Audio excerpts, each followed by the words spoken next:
সকালে এসএসকেএম হাসপাতালে সেখানে তাকে নিয়ে যাওয়া হয়, তাকে মেডিকেল করানো হয়, তাকে চেক আপ করানো হয়। সেই চেক আপ করানোর পর সরাসরি স্বাস্থ্য পরীক্ষার পর সরাসরি সিজিওতে নিয়ে আসা হয় তাকে।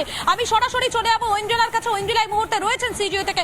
ঐন্দ্রিলা, ঘড়ির কাঁটা বলছে এই মুহূর্তে প্রায় 2 ঘন্টা পার হয়ে গেল সঞ্জয়কে নিয়ে যারা সিবিআই আধিকারিকরা তারা ভেতরে রয়েছেন। বাইরের কি পরিস্থিতি, বাইরের কি ছবি, সেই ছবিটা একবার দেখাও। আর আরো একটি বিষয় জানতে চাইবো, এই মুহূর্তে কি জিজ্ঞাসাবাদ যে পর্ব, সেই জিজ্ঞাসাবাদের পর্ব কি শুরু হয়ে গিয়েছে? যদি হয়ে থাকে তাহলে কোন কোন বিষয়গুলো জানতে চাইছেন? সূত্র মারফত কি কি আপডেট পাচ্ছ?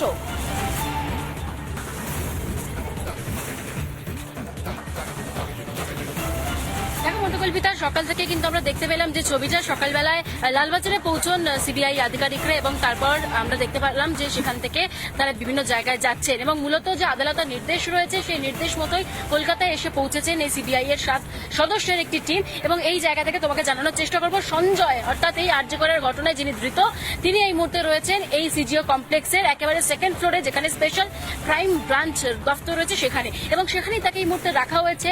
মূলত তাকে জিজ্ঞাসাবাদ তো অবশ্যই করা হবে এবং সকালবেলা আমরা এসএসকেএমে দেখলাম যে কলকাতা পুলিশ ছিল, সেখানে তার মেডিকেল প্রথমে পরীক্ষা করা হয় এবং তারপর সেখান থেকে সিজিও কমপ্লেক্সে নিয়ে আসা হয়। এবং যেটা আপাতত খবর উঠে আসে সিবিআই সূত্রে, যে তাকে নিয়ে বের করা হবে আর কিছুক্ষণের মধ্যে এবং তারপর এখান থেকে তাকে নিয়ে যাওয়া হবে জোকা ইএসআই হাসপাতালের উদ্দেশ্যে। সেখানে তার মেডিকেল পরীক্ষাও করা হতে পারে। তার পরবর্তীতে হয়তো তাকে লালবাজার বা অন্য কোথাও নিয়ে যাওয়া হতে পারে, তবে এটা এখনো পর্যন্ত নিশ্চিত করা হয়নি। তবে এই মুহূর্তে যেটা আপডেট উঠে আসছে, কিছুক্ষণ আগে আরো একটি টিম ঢুকেছে, যেখানে অনেক অফিসাররা ছিলেন, আরো একটি গাড়ি ঢুকেছে এবং তারা দেখতে পেলাম যে মূলত একটি লাল রঙের ডায়েরি হাতে ছিল, তাদের একটি অ্যাটাচি ছিল এবং তারা সকালবেলা সিজিও কমপ্লেক্সে একবার এসেছিলেন প্রায় 8:30 নাগাদ এবং তারপর তারা বেরিয়ে গিয়েছিলেন এবং কিছুক্ষণ আগে প্রায় 1 ঘন্টা হলো তারা কিন্তু ভিতরে ঢুকেছেন, তারা কিন্তু রয়েছেন। সব মিলিয়ে কিন্তু এই মুহূর্তে কলকাতা পুলিশের তরফ থেকে ওই ধৃত সঞ্জয়কে তুলে দেওয়া হয়েছে সিবিআই এর হাতে। কলকাতা হাইকোর্টে যেমনটা নির্দেশ ছিল যে এই মামলা হস্তান্তর করতে হবে পুরোপুরিভাবে সিবিআইকে, সেই মতোই কিন্তু তারা হস্তান্তর করে দিয়েছে।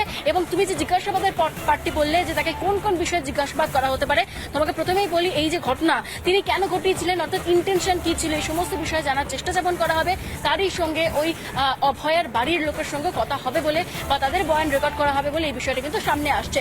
একই সঙ্গে জিজ্ঞাসাবাদ করা হতে পারে তার ঘনিষ্ঠ, অর্থাৎ অভয়ার ঘনিষ্ঠ, কাদের সঙ্গে তিনি ওই দিনকে মিশেছিলেন, কাদের সঙ্গে খাবার খেয়েছিলেন, কাদের সঙ্গে কথা বলেছিলেন, সমস্ত বিষয়ে জানার চেষ্টা করা হবে। এবং অন্যদিকে অভয়ের ফোনের কল রেকর্ড থেকে শুরু করে কল ডিটেল থেকে শুরু করে মোবাইলের সমস্ত তথ্য তারা খতিয়ে দেখবেন। শুধু তাই নয়, ইতিমধ্যেই কলকাতা পুলিশের কাছে বাজেয়াপ্ত হয়েছে ওই ধৃত সঞ্জয়ের ফোন এবং সেই সমস্ত বিষয় কিন্তু ট্র্যাক করে দেখা হবে। সমস্ত তথ্য থেকে শুরু করে সমস্ত এভিডেন্স থেকে শুরু করে সমস্ত কিছু কিন্তু ইতিমধ্যেই ট্রান্সফার করা হচ্ছে সিবিআই এর কাছে। কলকাতা পুলিশ ট্রান্সফার করছে, হস্তান্তর করছে সিবিআই এর কাছে, কারণ এই মামলার তদন্ত করবে এবার থেকে সিবিআই। এবং সেই জায়গা থেকে কিন্তু আমরা দেখতে পাচ্ছি যে আর কিছুক্ষণ পর এই সিজিও কমপ্লেক্স থেকে সিবিআই এর এইখান থেকে অফিস থেকে বের করা হবে। স্পেশাল ক্রাইম ব্রাঞ্চের যে অফিস রয়েছে এখানে সিজিও কমপ্লেক্সে, সেখান থেকে কিন্তু বের করা হবে সঞ্জয়কে এবং তারপর তার মেডিকেল পরীক্ষার জন্য নিয়ে যাওয়া হবে জোকা ইএসআই তে, খুব সম্ভবত সকালবেলা কলকাতা এসএসকেএম এর মেডিকেল। একেবারে ধন্যবাদ তোমাকে ঐন্দ্রিলা। বোঝা যাচ্ছে আজ সকালে ধৃত সঞ্জয় তার মেডিকেলে, অর্থাৎ তার স্বাস্থ্য পরীক্ষা করানো হয়,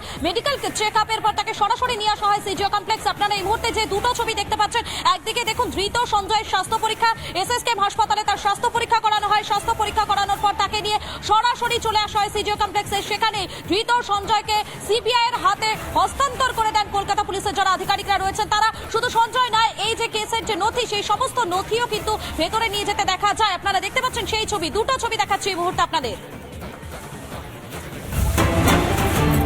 এবং এর পাশাপাশি যে খবর আপনাদেরকে জানাবো, আরজিকর কাণ্ডের প্রতিবাদ বিক্ষোভ অব্যাহত রয়েছে। আজ রাজ্য জুড়ে সব হাসপাতালের আউটডোর বন্ধ। আপনাদেরকে আরো একবার জানাবো, আরজিকর কাণ্ডের প্রতিবাদে বিক্ষোভ অব্যাহত। আজ রাজ্য জুড়ে সব হাসপাতালের আউটডোর বিভাগ বন্ধ। আর এবং আরজিকরে আমরা দেখতে পাচ্ছি সেখানে দফায় দফায় যারা জুনিয়র চিকিৎসকেরা রয়েছেন তারা দফায় দফায় সেখানে প্রতিবাদ করছেন, তারা বিক্ষোভ দেখাচ্ছেন। তাদের মূলত একটাই দাবি, দোষীদের গ্রেফতার করা হোক এবং দৃষ্টান্তমূলক শাস্তি দেওয়া হোক, এমনটাই দাবি করছেন তারা। এর পাশাপাশি চিকিৎসকদের নিরাপত্তা ব্যবস্থা যাতে সুনিশ্চিত করা হয়, এই দাবিগুলোকেও সামনে রেখেছেন তারা। আমাদের সঙ্গে সরাসরি রয়েছেন আমাদের প্রতিনিধি আরজিকর থেকে তুলিকা রয়েছেন আমাদের সঙ্গে। তুলিকা, এই মুহূর্তে যারা রয়েছেন, যারা প্রতিবাদ করছেন, যারা বিক্ষোভ করছেন চিকিৎসকেরা, তারা কি বলছেন, কি বক্তব্য তাদের?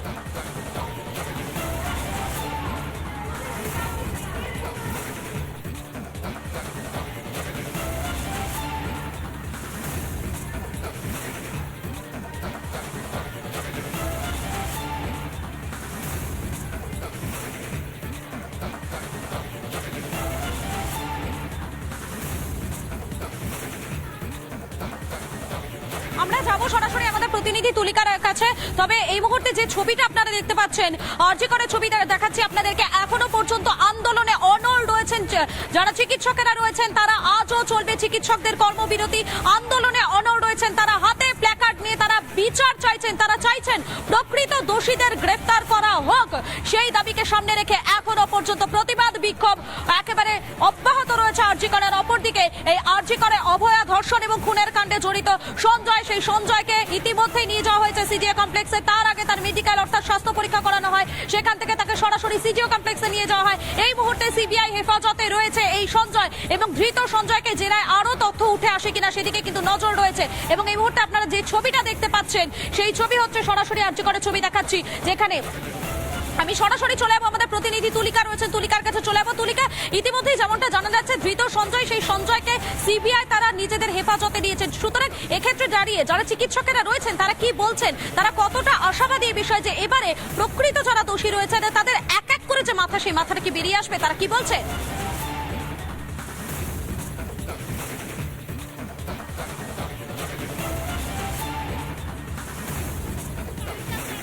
ছবিটা একটু দেখানোর চেষ্টা করবো যে আরজি কর হাসপাতালের সামনে এমার্জেন্সি বিভাগ।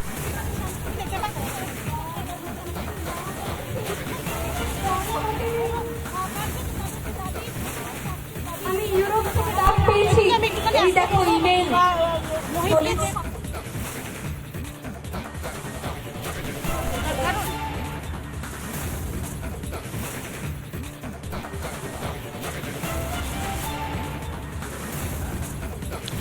আমরা আবারও যাব আমাদের প্রতিনিধি তুলিকার কাছে। তবে প্রত্যেকটা মুহূর্তের ছবি আপনাদের সামনে তুলে ধরার চেষ্টা করছি। আজও কর্মবিরতি অব্যাহত রয়েছে এই আরজি করে।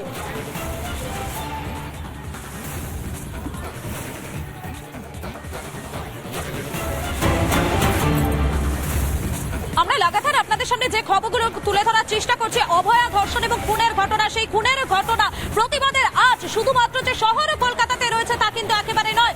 কলকাতা ছাড়িয়ে জেলার বিভিন্ন হাসপাতালে, বিভিন্ন মেডিকেল কলেজ হাসপাতালে, সেই সমস্ত জায়গাতে আমরা যে দেখতে পাচ্ছি যারা চিকিৎসকেরা রয়েছেন তারা রীতিমতো সেখানে বিক্ষোভ করছেন, তারা প্রতিবাদ জানাচ্ছেন। মুর্শিদাবাদের ছবিটা দেখাচ্ছি, মুর্শিদাবাদ মেডিকেল কলেজ হাসপাতালে সেখানে বন্ধ রয়েছে ওপিডি, হাসপাতালে বন্ধ চিকিৎসা পরিষেবা। আমাদের প্রতিনিধি ইন্দ্রাশিস কি প্রতিবেদন তুলে ধরেছেন দেখাবো আপনাদের।